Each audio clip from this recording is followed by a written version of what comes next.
നമ്മൾ ഇന്ന് നോക്കാൻ പോകുന്നത് ഒന്നാം പഞ്ചവത്സര പദ്ധതിയാണ്.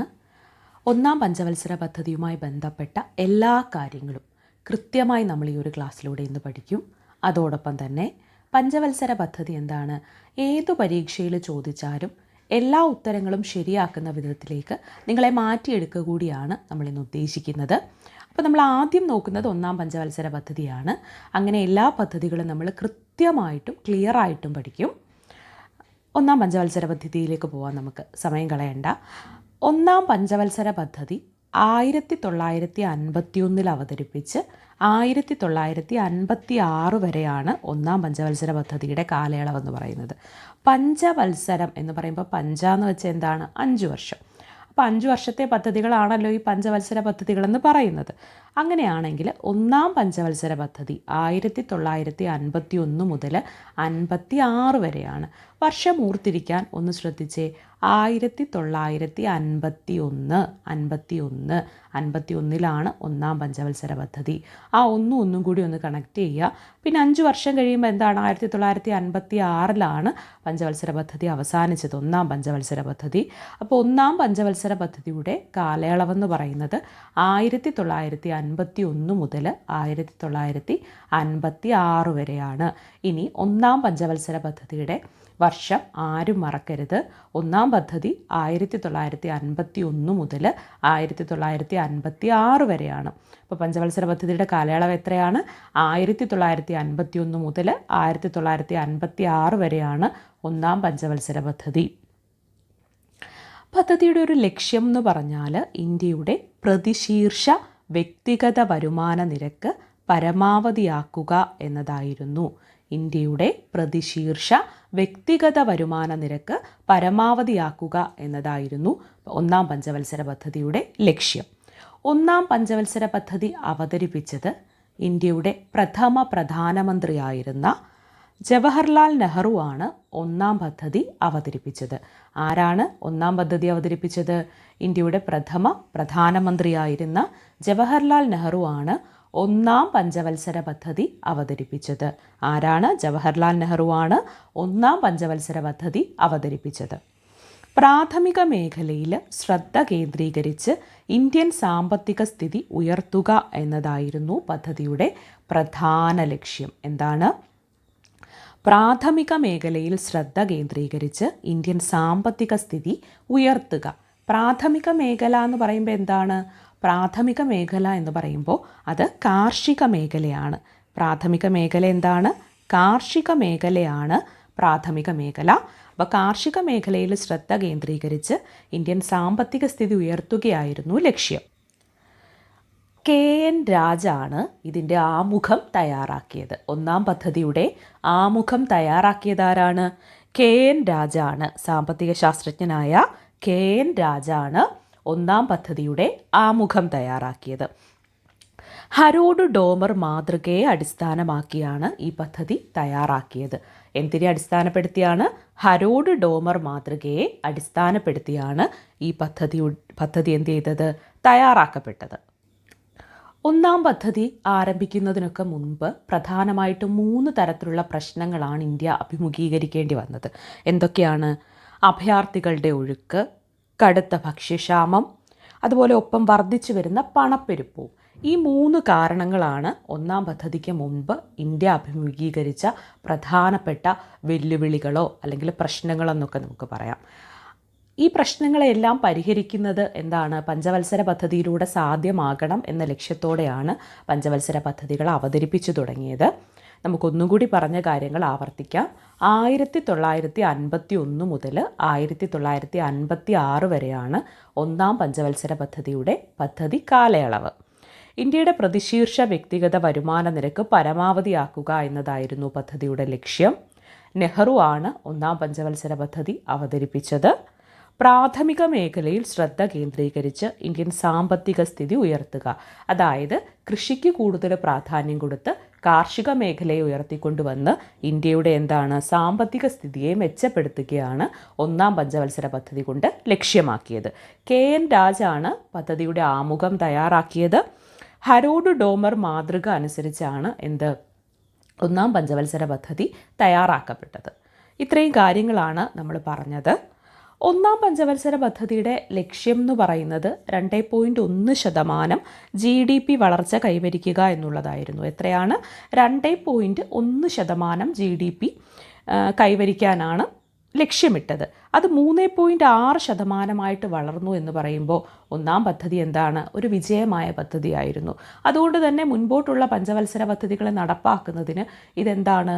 കുറച്ചുകൂടി കോൺഫിഡൻസ് നൽകുന്ന ഒരു കാര്യമായിരുന്നു അല്ലേ? 2.1% GDP ഗ്രോത്ത് ലക്ഷ്യം വെച്ചെങ്കിൽ 3.6% ഗ്രോത്ത് ലഭിക്കുക എന്ന് പറയുമ്പോൾ സ്വാഭാവികമായിട്ടും കൂടുതൽ പ്രതീക്ഷ നൽകുന്നതായിരുന്നു ഇനിയുള്ള പദ്ധതികൾ. അപ്പം ഇതാണ് അതിൻ്റെ അന്തിമമായ ഒരു റിസൾട്ട് എന്ന് പറയുന്നത് 3.6% ഗ്രോത്ത് ആയിരുന്നു. ഒന്നാം പഞ്ചവത്സര പദ്ധതിയുടെ കുറച്ച് ലക്ഷ്യങ്ങൾ നമുക്കിവിടെ നോക്കാം. ആ ലക്ഷ്യങ്ങൾ നോക്കുന്നതിന് മുൻപായിട്ട് നമുക്ക് കുറച്ച് കാര്യങ്ങൾ കൂടെ നോക്കിയിട്ട് വേണം ഈ ലക്ഷ്യങ്ങളിലേക്ക് പോകാൻ. അതെന്തൊക്കെയാണെന്ന് വെച്ചാൽ, ഒന്നാം പഞ്ചവത്സര പദ്ധതി കാലത്തെ കേന്ദ്ര ധനകാര്യമന്ത്രി ആരായിരുന്നു? CD ദേശ്മുഖ് ആയിരുന്നു ഒന്നാം പഞ്ചവത്സര പദ്ധതി കാലത്തെ കേന്ദ്ര ധനകാര്യമന്ത്രി. പഠിച്ചു വെക്കുക, ഉറപ്പായിട്ടും ചോദിച്ചിട്ടുള്ളതുമാണ്. ഒന്നാം പഞ്ചവത്സര പദ്ധതി കാലത്തെ കേന്ദ്ര ധനകാര്യമന്ത്രി ആരാണ്? CD ദേശ്മുഖാണ്. ഒന്നാം പഞ്ചവത്സര പദ്ധതി കാലത്ത് ഇന്ത്യയുടെ പ്രധാനമന്ത്രി ആരായിരുന്നു അവതരിപ്പിച്ചത് എന്ന് ചോദിച്ചാൽ ജവഹർലാൽ നെഹ്റു ആയിരുന്നല്ലോ ഒന്നാം പഞ്ചവത്സര പദ്ധതി അവതരിപ്പിച്ചത്. അപ്പം ഒന്നാം പഞ്ചവത്സര പദ്ധതി കാലത്തെ കേന്ദ്ര ധനകാര്യമന്ത്രി ആയിരുന്നത് CD ദേശ്മുഖാണ്. ഒന്നാം പഞ്ചവത്സര പദ്ധതി കാലത്തെ കേന്ദ്ര ധനകാര്യമന്ത്രി CD ദേശ്മുഖാണ്. ഒന്നാം പഞ്ചവത്സര പദ്ധതി അവതരിപ്പിച്ചത് ജവഹർലാൽ നെഹ്റു ആണ്. അതുപോലെ ഒന്നാം പഞ്ചവത്സര പദ്ധതിയുടെ ഉപാധ്യക്ഷൻ ഗുൽസാരിലാൽ നന്ദയാണ്. ഒന്നാം പഞ്ചവത്സര പദ്ധതിയുടെ ഉപാധ്യക്ഷൻ എന്ന് പറയുന്നത് ആരാണ്? ഗുൽസാരിലാൽ നന്ദയാണ് ഒന്നാം പഞ്ചവത്സര പദ്ധതി കാലത്ത് ഉപാധ്യക്ഷനായിരുന്നത്. ഒന്നാം പഞ്ചവത്സര പദ്ധതിയുടെ പ്രധാനപ്പെട്ട ചില ലക്ഷ്യങ്ങളുണ്ട്. അതിൽ ചിലത് നമുക്കൊന്ന് നോക്കാം. ഭാവിയിലെ വലിയ പദ്ധതികൾക്കായിട്ട് കഴിയുന്നത്ര മൂലധനം ലാഭിക്കുക എന്നുള്ളത് ഒന്നാം പദ്ധതിയുടെ ഒരു പ്രധാനപ്പെട്ട ലക്ഷ്യമായിരുന്നു. ഭാവിയിലെ വലിയ പദ്ധതികൾക്കായിട്ട് കഴിയുന്നത്ര മൂലധനത്തെ ലാഭിക്കുക എന്നുള്ളത്. രണ്ടാമതായി ആളോഹരി വരുമാനം വർദ്ധിപ്പിക്കുക എന്നുള്ളതും ഒന്നാം പഞ്ചവത്സര പദ്ധതിയുടെ ഒരു ലക്ഷ്യമായിരുന്നു. ആളോഹരി വരുമാനം വർദ്ധിപ്പിക്കുക. അതുപോലെ കൂടുതൽ ഉൽപ്പാദനം സാധ്യമാക്കുക എന്നതും ഒന്നാം പഞ്ചവത്സര പദ്ധതിയുടെ ലക്ഷ്യമായിരുന്നു.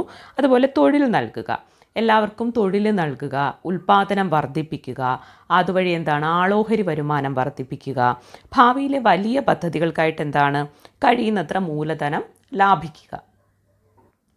ഇവയൊക്കെ ഒന്നാം പഞ്ചവത്സര പദ്ധതിയുടെ പ്രധാനപ്പെട്ട ചില ലക്ഷ്യങ്ങളായിരുന്നു. അതോടൊപ്പം വിദേശ നാണ്യത്തെ ആശ്രയിക്കുന്നത് കുറയ്ക്കുക. വിദേശ നാണ്യത്തെ ആശ്രയിക്കുന്നത് കുറയ്ക്കുക. ഭൂരഹിതരായ കർഷകരെ പുനരധിവസിപ്പിക്കുക. അഭയാർത്ഥികൾക്ക് അഭയകേന്ദ്രങ്ങളും ഭക്ഷണ സാധനങ്ങളും നൽകുക. അഭയാർത്ഥികൾക്ക് അഭയകേന്ദ്രങ്ങളും ഭക്ഷണ സാധനങ്ങളും നൽകുക. ഇതൊക്കെ ഒന്നാം പഞ്ചവത്സര പദ്ധതിയുടെ ലക്ഷ്യങ്ങളിൽ ചിലതു മാത്രമാണ്. എന്തൊക്കെയാണെന്ന് നമുക്കൊന്നും കൂടി നോക്കാം. അഭയാർത്ഥികൾക്കും അഭയകേന്ദ്രങ്ങൾക്കും ഭക്ഷണ സാധനങ്ങൾ നൽകുക. ഭൂരഹിതരായ കർഷകരെ പുനരധിവസിപ്പിക്കുക. വിദേശ നാണ്യത്തെ ആശ്രയിക്കുന്നത് കുറയ്ക്കുക. എല്ലാവർക്കും തൊഴിൽ നൽകുക. കൂടുതൽ ഉൽപ്പാദനം നടത്തുക. ആളോഹരി വരുമാനം വർദ്ധിപ്പിക്കുക. ഭാവിയിലെ വലിയ പദ്ധതികൾക്കായിട്ട് കഴിയുന്നത്ര മൂലധനം ലാഭിക്കുക തുടങ്ങിയവയൊക്കെ ഒന്നാം പഞ്ചവത്സര പദ്ധതിയുടെ ലക്ഷ്യങ്ങളിൽ ചിലതാണ്. നമ്മൾ ഈ പറഞ്ഞ കാര്യങ്ങളെല്ലാം കൂടി ഒന്നും കൂടി പറയുകയാണ്, ഒന്നും കൂടി ആവർത്തിക്കുകയാണ്. മനസ്സിൽ നന്നായിട്ട് ഈ കാര്യങ്ങൾ എത്തണം. വെറുതെ ഒന്ന് ഇമാജിൻ ചെയ്താൽ മതി. വെറുതെ ഒന്ന് കണ്ണടച്ച് ഈ പറയുന്ന കാര്യങ്ങളൊന്ന് ഇമാജിൻ ചെയ്യുക. അതിനുശേഷം ബാക്കി നോട്ടുകൾ നമുക്ക് എഴുതാം. ഒന്നാം പഞ്ചവത്സര പദ്ധതി 1951 ആരംഭിച്ച് 1956 ഒന്നാം പഞ്ചവത്സര പദ്ധതി അവസാനിച്ചത്. ഒന്നാം പഞ്ചവത്സര പദ്ധതി പ്രധാനമായും ശ്രദ്ധ കേന്ദ്രീകരിച്ചത് കാർഷിക മേഖലയിലായിരുന്നു, അല്ലെങ്കിൽ പ്രാഥമിക മേഖലയിലായിരുന്നു എന്ന് പറയാം. കാർഷിക മേഖലയും പ്രാഥമിക മേഖലയും ഒന്നാണ്. കാർഷിക മേഖലയിലാണ് പ്രധാനമായിട്ടും ശ്രദ്ധ കേന്ദ്രീകരിച്ചത്. ഇന്ത്യയുടെ ആദ്യത്തെ പ്രധാനമന്ത്രിയായിട്ടുള്ള ജവഹർലാൽ നെഹ്റുവാണ് ഒന്നാം പദ്ധതി അവതരിപ്പിച്ചത്. KN രാജാണ് അതിൻ്റെ ആമുഖം തയ്യാറാക്കിയത്. ഒന്നാം പദ്ധതിയെ നമ്മൾ എന്താണ് ഹരോഡ് ഡോമർ മാതൃക അടിസ്ഥാനപ്പെടുത്തിയാണ് ഒന്നാം പദ്ധതി തയ്യാറാക്കിയത്. ഹരോഡ് ഡോമർ മാതൃക.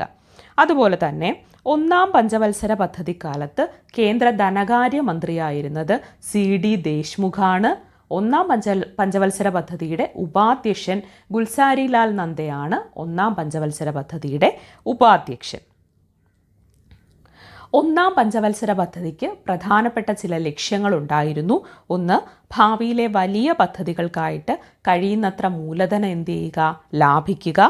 ആളോഹരി വരുമാനം എന്ത് ചെയ്യുക, വർദ്ധിപ്പിക്കുക. കൂടുതൽ ഉൽപ്പാദനം സാധ്യമാക്കുക. കൂടുതൽ ജനങ്ങൾക്ക് എന്താണ്, തൊഴിൽ നൽകുക. വിദേശ നാണ്യത്തെ ആശ്രയിക്കുന്നത് കുറയ്ക്കുക. ഭൂരഹിതരായ കർഷകരെ എന്ത് ചെയ്യുക, പുനരധിവസിപ്പിക്കുക. ഭൂരഹിതരായ കർഷകരെ പുനരധിവസിപ്പിക്കുക. അഭയാർത്ഥികൾക്ക് അതുപോലെ അഭയ കേന്ദ്രങ്ങൾക്കും എന്താണ്, ഭക്ഷണ സാധനങ്ങൾ നൽകുക.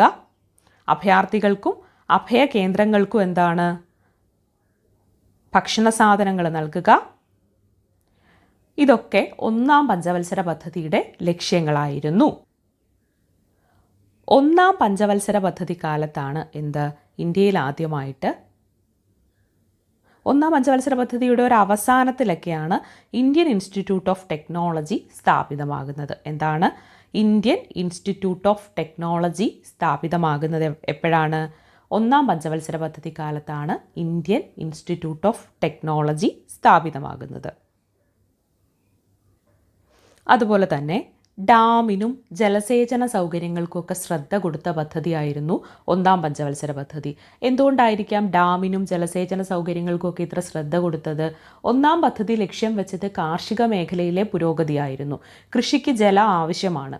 ഇന്ത്യയുടെ പല ഭാഗങ്ങളിലും വരൾച്ച നേരിടുന്നുണ്ടെങ്കിൽ മറ്റു പല ഭാഗങ്ങളിൽ മഴ പെയ്താൽ ധാരാളമായിട്ട് വെള്ളപ്പൊക്കം നേരിടുന്നുണ്ട്. അപ്പം രണ്ട് മേഖലയിലുമുള്ള ആൾക്കാർക്ക് വേണ്ട തരത്തിൽ അതിനെ ഉപയോഗപ്പെടുത്തുക എന്ന തരത്തിൽ ഡാമുകളും ജലസേചന സൗകര്യങ്ങളും ഒക്കെ ഇന്ത്യയിൽ ഒന്നാം പദ്ധതി കാലത്താണ് ആരംഭിച്ചത്.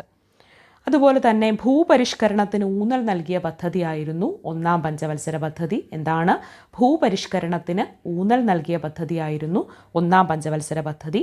ഒന്നാം പഞ്ചവത്സര പദ്ധതി കാലത്തെ പ്രധാനപ്പെട്ട ഡാം പ്രോജക്റ്റുകളൊക്കെ, അണക്കെട്ടുകളൊക്കെ എന്ന് വെച്ചാൽ ഫക്രാനങ്കൽ, ഹീരാക്കുഡ്, അതുപോലെ ദാമോദർ വാലി പദ്ധതിയൊക്കെ ഒന്നാം പഞ്ചവത്സര പദ്ധതി കാലത്താണ് നടപ്പിലാക്കിയത്. ഫക്രാനങ്കൽ, ഹീരാക്കുഡ്, ദാമോദർ വാലി. കേരളത്തിലേക്ക് വരികയാണെങ്കിൽ കേരളത്തിലെ തോട്ടപ്പള്ളി സ്പിൽവേ ഒന്നാം പദ്ധതിക്കാലത്താണ് കേട്ടോ. ഒന്നാം പഞ്ചവത്സര പദ്ധതിക്കാലത്താണ് കേരളത്തിൽ തോട്ടപ്പള്ളി സ്പിൽവേ സാധ്യമായത്.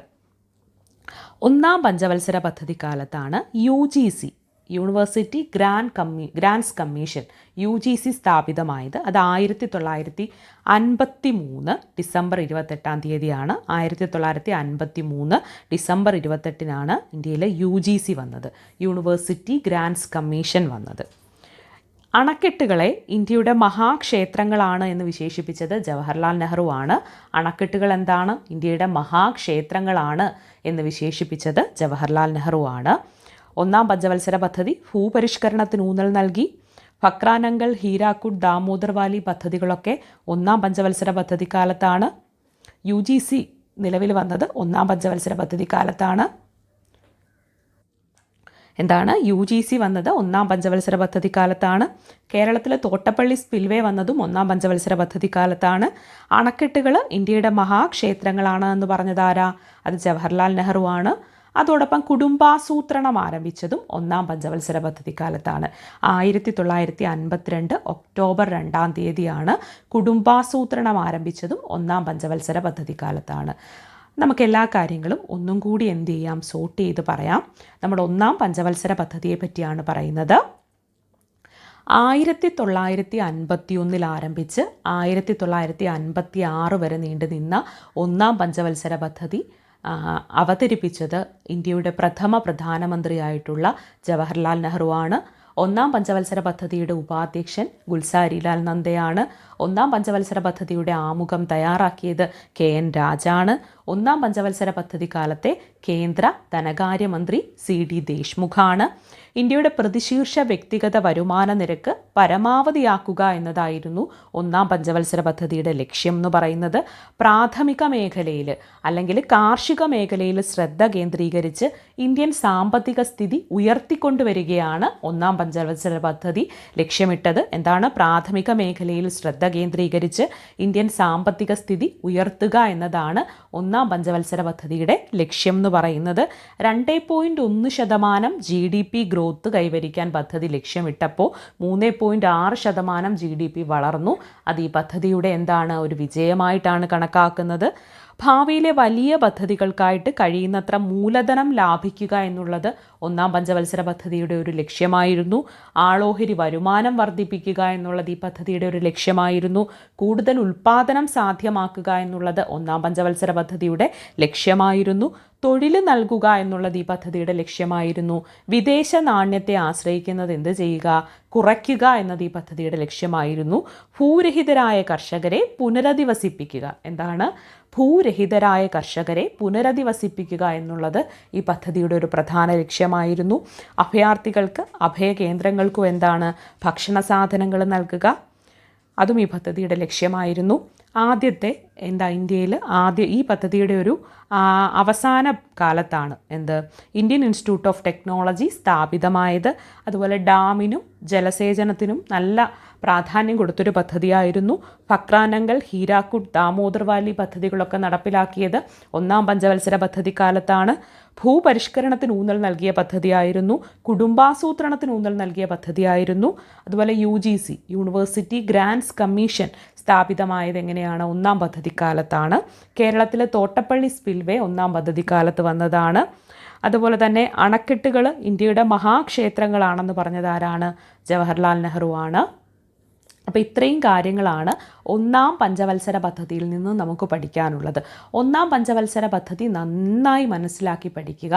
അത് കഴിഞ്ഞിട്ടാണ് നമുക്കിനി രണ്ടാം പദ്ധതി നോക്കേണ്ടത്. അപ്പോൾ ഇന്ന് എന്ത് ചെയ്യുക? ഒന്നാം പഞ്ചവത്സര പദ്ധതിയുടെ ഏതു ഭാഗത്തു നിന്ന് എങ്ങനെ ചോദിച്ചാലും ഉത്തരം നൽകാൻ പാകത്തിന് നിങ്ങൾ പ്രാപ്തരാവും ഈ ക്ലാസ് കേൾക്കുന്നതോടുകൂടി. അങ്ങനെ നിങ്ങൾ എന്ത് ചെയ്യുക? ഒന്നാം പദ്ധതിയെ അത്രയും നന്നായി മനസ്സിലാക്കി ചെറിയൊരു നോട്ട് അതിൻ്റെ ഈ ക്ലാസ് കണ്ടുകൊണ്ട് എന്ത് ചെയ്യുക? പ്രിപ്പയർ ചെയ്ത് വെക്കുക. ആവർത്തിച്ച് കേൾക്കുക. എത്ര തവണ കേൾക്കുന്നോ അത്രത്തോളം നിങ്ങളുടെ മനസ്സിലേക്ക് അത് പതിയും.